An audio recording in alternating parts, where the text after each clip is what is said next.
Strange happenings in Perth County. The luminous craft hovered over the forest before shooting off to the east at high speed. We can all agree that the witness was describing a werewolf. Oh, bloody hell, Crabtree. It wasn't a werewolf. It was a full moon last night, sir. There was a man and there was a wolf. And the man was using his wolf as a weapon. But, sir, the witness only saw the one leave. He was 3 sheets to the wind in a gale. Who knows what he saw? It takes possession of the people and makes them hunger for human flesh. Cannibals. Now, that's a chilling thought. You know, I've heard that in the islands near Bourne... Crabtree. Oh, no, but perhaps there is something to this curse business. Curse? Yes, Beaton Manor is said to be cursed. Ah, well, that's it then. Good work, Crabtree. A curse, of course. Bloody hell. Clearly, we need to know more about this family. George, find out everything you can about the Beatons. Right away, sir. And the curse as well. But that's not to be your focus, George. Sir. You're just encouraging him, you know. Superstition has been used to cover up murder in the past. Perhaps someone is doing that now. Has been impersonating Timothy Beaton's ghost. There's no other explanation, sir. No, pardon me, sirs, but there is. Perhaps it's time to consider the unthinkable, that Timothy Beaton's ghost is wandering Beaton Manor. I know how that sounds, but what do we really know about the afterlife? People say there's a heaven, but nobody's ever seen it. People have seen ghosts. And not just at Beaton Manor. My Aunt Primrose saw the ghost of my uncle... Not your bloody aunts again. This constabulary will not go chasing after goblins. Oh, not goblins, sir. Goblins are small gnomish creatures that dwell deep within... Whatever our beliefs or disbeliefs, something happened at Beaton Manor. So we're back to the ghost. Or perhaps it was his zombie. It wasn't his bloody zombie either. What is a zombie anyway? Sir, it's a man who wakes from the dead after a certain voodoo spell. And did he reconstitute himself from his burnt ashes as well? George, where did you learn about these zombies? From my readings, sir. But the maid, Claire, knows more about them than I do. Readings. It's a vampire, without a doubt.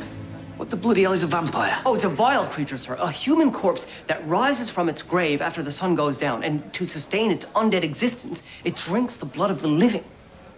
He's beginning to worry me. Sir, a new novel called Dracula has been causing quite a stir.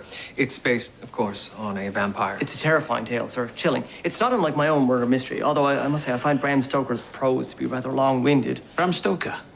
Bram Stoker, the manager of the Lyceum Theatre in London? That's the one. So a bloke who spends most of his time ironing actors' trousers writes a book, and therefore Amy Golden was killed by a vampire. Sir, why else would that poor girl be down 3 pints of blood with bite marks in her neck? George, I didn't say she had bite marks. I said that she had been bled. But, sirs, vampires have a mysterious power over women. In the novel, young girls flock to Dracula. They offer themselves up in a wild, erotic frenzy. And he, with his razor-sharp fangs, he bites their neck and drinks their blood.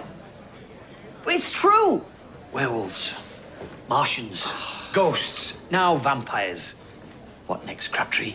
Abominable snowmen? Sir, that is a fictitious creature. Dreamed up, probably, by somebody who has seen a Sasquatch. Now, my Aunt Dowling... Sirs, I wanted to speak to you about the legend of Queen Mat. Oh, here we go. I came upon the legend while researching my book. Bloody hell, Crabtree. We've had werewolves, voodoo, vampires, and now mummies. It's all bollocks. I beg to differ, sir. Mummies have been cursing people since as early as 1699, when a Frenchman, Louis Pénichet, reported that a ship transporting 2 mummies was plagued by extraordinarily stormy seas until the mummies were thrown overboard. French bloody sissies. Sirs, I found some information I believe is very important. What have you, George? It pertains to the theory I expressed to you earlier, sir. What theory? Constable Crabtree believes Mr. Briggs is correct in thinking our culprit is a spirit inhabiting Queen's Park.